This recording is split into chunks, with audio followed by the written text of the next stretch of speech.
How are you getting on, folks? Welcome back to the Irish Racing Hour. I'm your host, Shane Rooney, also known as the Peaky Blogger. I'm joined by my co-hosts, Ryan Sharkey and Dean Hegarty from Racing Records, and a very, very special guest on board again there tonight, John McConnell, dual-purpose racehorse trainer.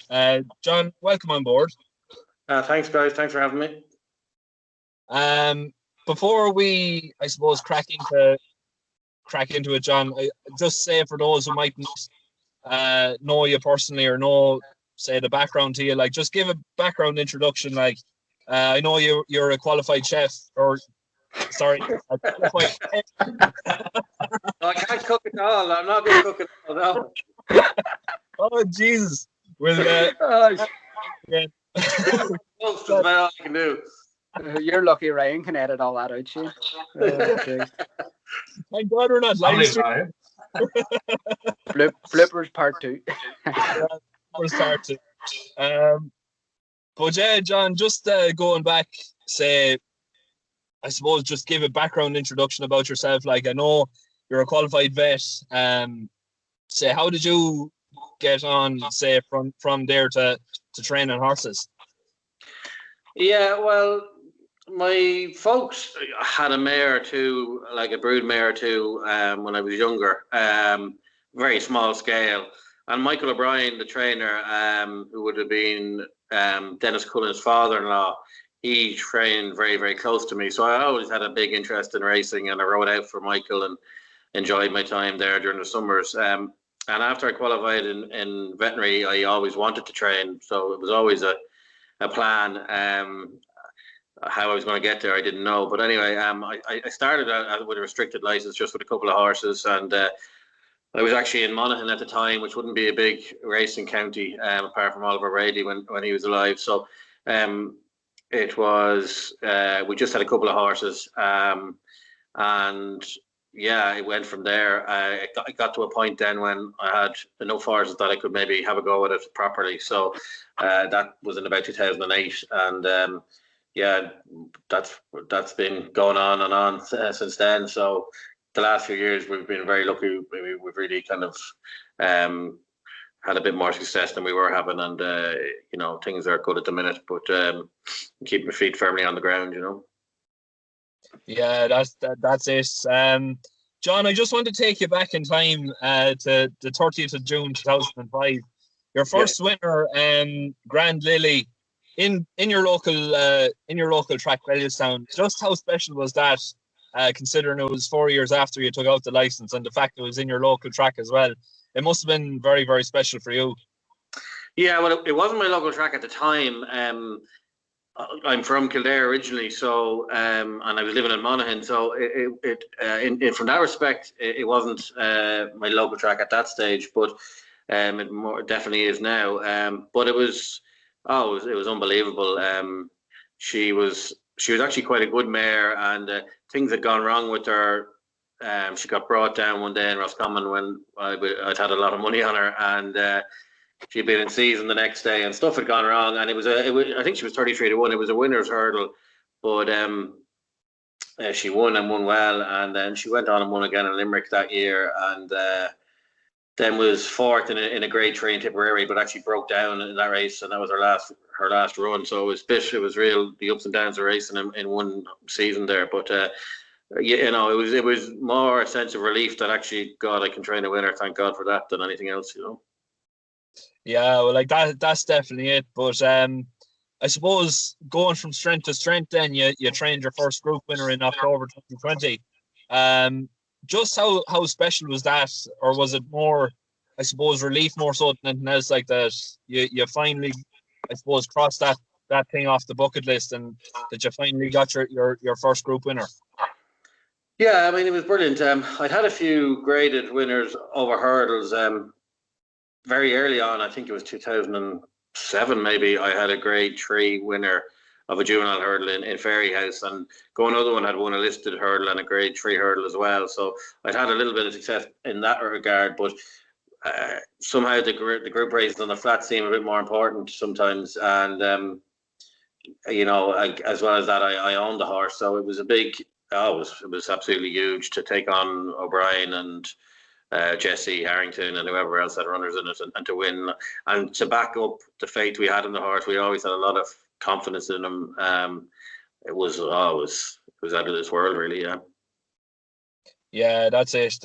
And you notched up a double in Cheltenham there. Was it last December, was it? Yeah. Some neck won the cross country race on the Friday, and Make Good won an Albert Bartlett trial on the Saturday. Unfortunately, Make Good picked up an injury in it, which is just typical of racing. But it was brilliant to get them to win. Two kind of reasonably cheap horses. One out of Willie Mullins's, which you normally don't get too many horses winning when they leave Willie's, and then the other horse who was bought quite cheaply, and he's a small little horse. He doesn't look like much, but by God, could he gallop? I wish he was around for this week, but he'll be back. Yeah, definitely, 100%.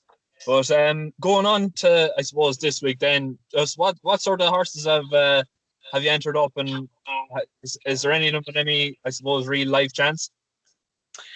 We sent 4 this evening on the lorry.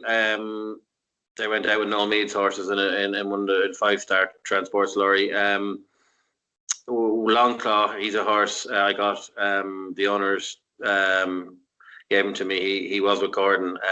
He's in the Boodles handicap hurdle. He won 3 kind of early season juveniles, and then got beaten in Weatherby, and hasn't run since.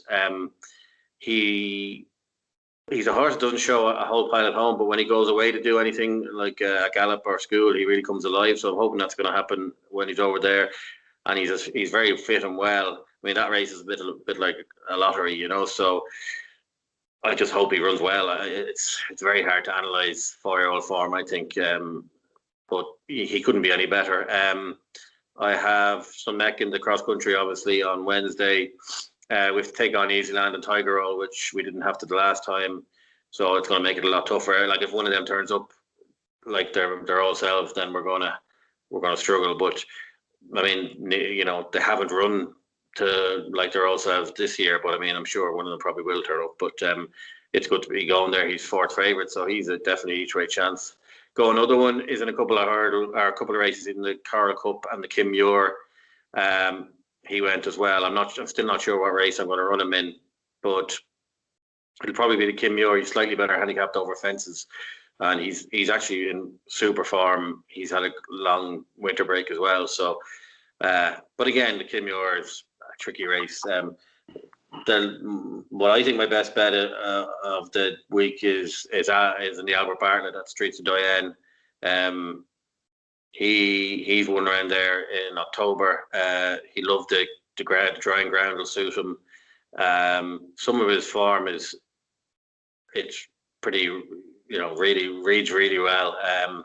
When he won in Cheltenham, the 3rd and 4th horse in the last month have both won handicaps off like 130 and 120 something. Even today, Jackson's Goal won in Naas, and he bet him in Cork. He won off 131 today in Naas, and he's also beaten Flooring Porter. So I mean, his form is really strong, and he probably hasn't. We haven't seen everything from him, so he's a big price. I think if he was trained by Mr. Mullins, that he'd be a much shorter price. He ran a lovely race in the Grade 2 Naas over 2 miles. We just did that to sharpen him up. And I mean, I think if you put Stadler or Fakir or any of those horses that are in the Albert Bartlett in that 2 mile, none of them would have, won it, I think. So we're hopeful he'll run well. And then Havana Benin in the County Hurdle, we didn't think she was going to get in, but now after confirmations yesterday, we think she will. So if she gets in on Wednesday morning, she'll head for the boat straight away. And she's in off a lightweight. I don't think she's over handicapped either. So she'll go there. We'll probably claim off her. But again, the County Hurdle, like the Grand National, it's so competitive. It's nice to be having 5 runners anyway. Yeah, definitely. I'm absolutely delighted to hear about Streets of Diane. He was my go-to horse there for the start of the season. There, he put up something like 4 or 5 wins in concession, wasn't it? Yeah, he won 4 in a row in the space of about 5 weeks. Like he won a novice hurdle beating Jackson's Gold in Cork on the Sunday, and won in Cheltenham the following Saturday. And as I said, the 3rd horse, horse of Fergal around, so it's either called Polish or Polish. I'm not sure what he calls it, but he won a handicap of 130 odd 2 weeks ago, and the fourth horse, who was 20 lengths behind, won a handicap of 122 in Catterick this week. So I mean, the form is there. So I'm trying not to get too excited, but I am excited. So it's for Friday is I can't wait for it to come. Yeah, definitely 100%. But I suppose, John, just going back, say, from the 20 years in racing that you've experienced, like, is there one particular racing moment that you could, I suppose, turn back the clock and relive again and again?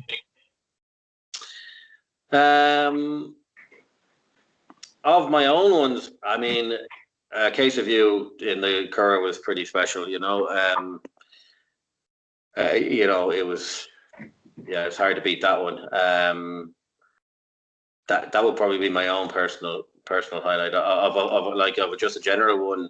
I was there when Denoli won I think it was the Hennessy Gold Cup in Leopardstown. I would have been quite young then, and that was a great day as well. He was a great horse, a real kind of people's horse. So that would have been a non-personal highlight. Yeah, definitely. Of course. I suppose just the last question that I have for you, John. Say, coming into the future, then, is there any particular race that you'd like to win, say, in time to come? If you have the horse good enough for, say, like a champion hurdler or champion chase sort of thing?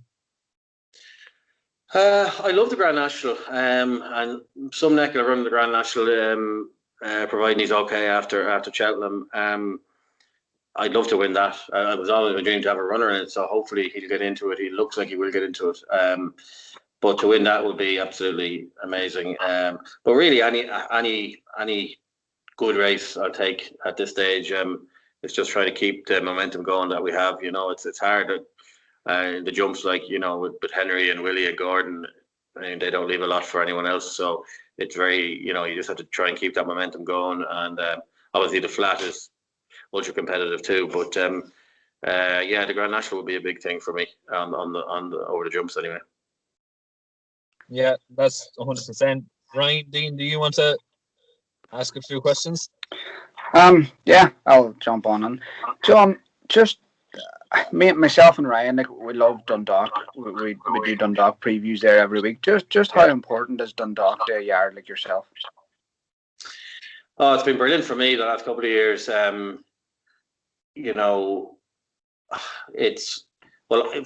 of all, it's very convenient for me. It's only 45, 50 minutes away, and we use it a lot for galloping as well. So in that respect, it's great. But there's an awful lot of buzz there on a Friday evening from just ordinary people watching racing. Like when it was open, there was a massive big buzz. But it probably, even now that it's closed, it's even more. I think people are, crying out for a bit of entertainment. And so if you have a bit of success there, it puts you right up there, in the spotlight, which is what you need to try and get more owners and more horses. So, and I've just been lucky this year. I've had a few horses that have acted well on it, and obviously Siobhan's got going, and she's making a name for herself as well. So it's brilliant for us, yeah. Yeah, that was actually the next question on my list. Siobhan, I think her riding style is unbelievable. She can really get a horse to settle. We've seen there with the likes of Could Be Good, reared up, left the stalls late, and she still managed to get the horse up. Is she an important clog in the wheel for yourself? Yeah, I mean, just on a daily level, she, I could walk away from the yard and know that it's in good hands. But she runs it when I'm not there, pretty much, and she's very invested in the yard. Not only just from the point of view of riding a lot of the horses, but she cares about the horses, more than anything. But I mean, yeah, she's improved so much in the last year. She's absolutely tiny. She's about 7'6", and you can put her on some of the biggest horses and hardest horses in the yard to ride, and she's able to manage them. So, but I mean, it's all about practice and confidence. She's very confident at the minute, and she's getting plenty of rides, which is a big thing, because she didn't do any pony racing or anything like that. So when she was starting, she was probably 200, 300, 400 rides behind some of the guys, and wasn't in one of the big yards either. So it's absolutely brilliant to see her thriving now, and from she's actually becoming an asset to the yard now in terms of a jockey. Whereas before I was nearly having to apologise for putting her on. People are asking for her now, so it's brilliant. Yeah, I remember watching a kind of documentary on YouTube, or a short but on YouTube, about your yard a few years back, and she was just starting out her career then. It's great to see how far she's come in that space of time. And she looks to have a really, really bright future ahead of her. Yeah, if we ever want to take her down a notch, we have a video of her, one of her first rides recorded, and we play it back to her at the breakfast table. But she's come an awful long way. I suppose one of the big assets she has is she's not, she's 23, maybe 22, going on 23, and so she's quite mature, and intelligent, and some of the guys who are doing well are only 17 or 18. They just don't have that level of maturity, and also, she doesn't feel entitled to the success. She's very, very grateful for it. So, it really, she works hard for every bit of success she gets. So, it's been a great progression for her, and thankfully the yard has kind of come with her. So yeah, hopefully it keeps going for her. I mean, there isn't any reason why she can't be keep going. I think she's only 3 rides to get down to her £5, and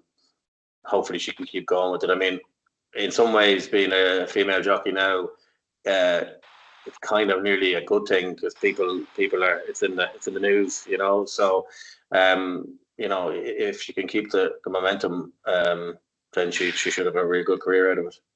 Yeah, and just going back to her last one there, it was on Friday night on a horse called Wild Shot. Now, I've been following Wild Shot for a few years, since he was with Noel Kelly, and he's the type of horse, John, that now off his current mark, it wouldn't be unlike him to string a few victories together, because he's on a very workable mark as well. Yeah, he'd come down to a nice mark. We didn't do anything special with him when we got him.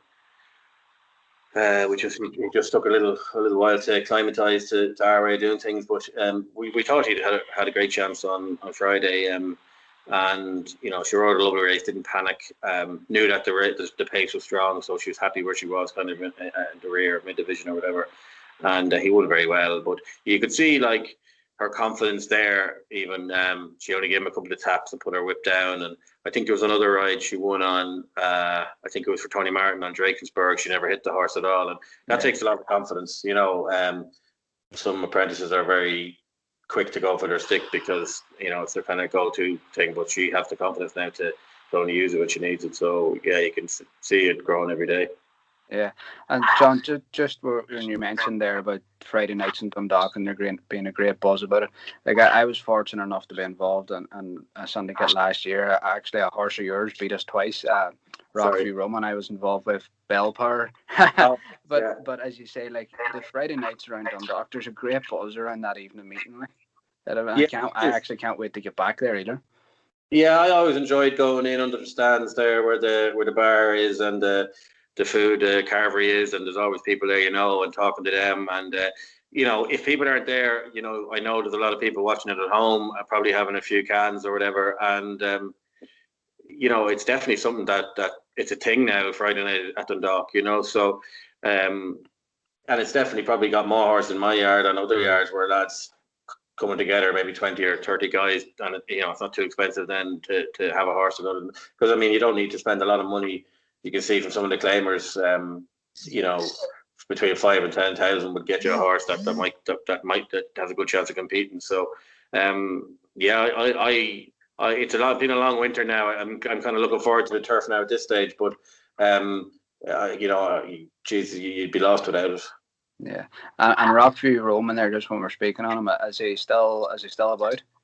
He's still about. He got a tendon injury just before kind of Dundalk started, unfortunately, and he's kind of, I'd say, we'll aim to have him back for the start of Dundalk next, in the autumn. We won't rush him, because he's a horse that loves it and is probably going to be well handicapped when he comes back. So he's a nice horse. Yeah, and just last for me, is there anything that you think, John, that's well handicapped that people should maybe keep an eye on around Dundalk in the winter? Well, for the remainder of the couple of weeks that's left. Let me have a think about this one. Well, I mean, the horse that Colin Keane won on, called Falak, won over 2 miles the last day. He runs in, I think it's 2 weeks. There's another 2 mile handicap, 45 to 65. I think he'll take a bit of beating in that race because he won well. He's still on a good mark, and he seems to be in a good place now. We actually claimed him from a claiming hurdle at Gordon Elliott's for 7,000, and he just needed a bit of confidence, and he has it now. So I'm hopeful he'll go in again. Yep, perfect. Thanks, Ryan. Yeah, John. Would you say there's much of a difference for getting a horse ready for the cup than there is for getting ready for the turf? Not in terms of fitness or anything, but I mean, there's definitely certain horses act much better in Dundalk than they do on the turf, and vice versa. With the new surface, I found it's riding probably quicker than it was, and some horses only act on it 2 or 3 times, and maybe then they've had enough of it. They're just feeling it a little bit and they mind themselves. But if you have a horse that acts on it, you can really make hay, like the likes of Blackstone Cliff or something like that. He loves around there. So it's very much horses for courses. I think if you have something that acts around there, it's great. But in terms of training them, you wouldn't train them much differently. Yeah. John, see the 1 mile 2 start? Silhouette's very close to the first bend though. Would you say there's much of an advantage maybe being drawn wide on that rather than the inside? Because we've seen quite a few things. Go ahead. We've seen quite a few times like the horses on the inside have been cutting out. I know me and Dean have been watching it ourselves, and horses on the inside, when they come to that bend, are kind of more reluctant to go for it than the ones on the outside. Yeah, it's a horrible start, to be honest. I mean, if you're drawing on the inside and you have a horse that breaks well, it's a brilliant draw. But if you miss the break, you're in trouble. And I mean that goes for every inside draw. If you're drawing 1 or 2 and you miss the break, you're in trouble straight away. But it really is, in particular, that bend is, comes up very quick. So my ideal draw at that would probably be in the middle somewhere, so you have options to go left or right or stay where you are. I don't think drawing 14 or 15 or out in the car park there is I don't think it's an advantage. But if you're drawing 8 or 9, I'd probably take that over 1 or 2 because things can go. Your race can be gone after 50 yards if you don't get out properly. Yeah, we've seen it there a few weeks ago. I think I can't remember what one it was, but Dean might know. But there was a claimer on board anyway, and they were quite reluctant to go in because they felt, it was very dangerous looking at it, to be honest. I think there's an awful lot of stewards' inquiries about that first bend at that trip, and there is a lot of young kids riding it. I'd say it's pretty scary going into the first bend because you maybe 6 or 7 horses closing in on you. I don't know whether they'd be better off just having mile 4 races or mile 3 races or something and scrapping it, but it's definitely not my favorite start anyway. I don't know, maybe if they started in the very, very right hand corner of the track and race straight at the crown of the bend, would that be a mile and 1 or something? I don't know, but I definitely think it's the hardest start in Dundalk anyway. Just moving on to Cheltenham, John. You mentioned Sunnex going to cross country. Is Ben Harvey not available for that now? No, unfortunately, he can't go because of the rule for the amateurs. So it's unfortunate because we would have liked to claim off him. And Ben, is very good in that. Well, he's very good in general, but he'd done all the schooling with them. So listen, it's a pity. It's a pity for the horse and for us, but even worse for Ben. But I suppose Richard Johnson isn't a bad substitute, so we'll take him. Definitely, he's the best substitute you probably get. That's it for me. Dean kind of touched on pretty much everything else. Shane, I'll throw you back. Yeah, well, look, that's basically it. So we may as well finish things off. But look, thanks again for those who are tuning in. I want to say a big thanks to both me co-hosts Ryan and Dean for joining me again, and especially a big thanks for John McConnell to come on so close to Cheltenham. It's been an absolute pleasure to talk to you, John. It's great to get such a good insight into, say, the background of racing and I suppose how would you say, the inside eye to what goes on in a racing yard. It's brilliant, say, for the outside world, let's just say. But that's Yeah, perfect. Thanks, John. No bother, lads. Thanks a million. Thanks.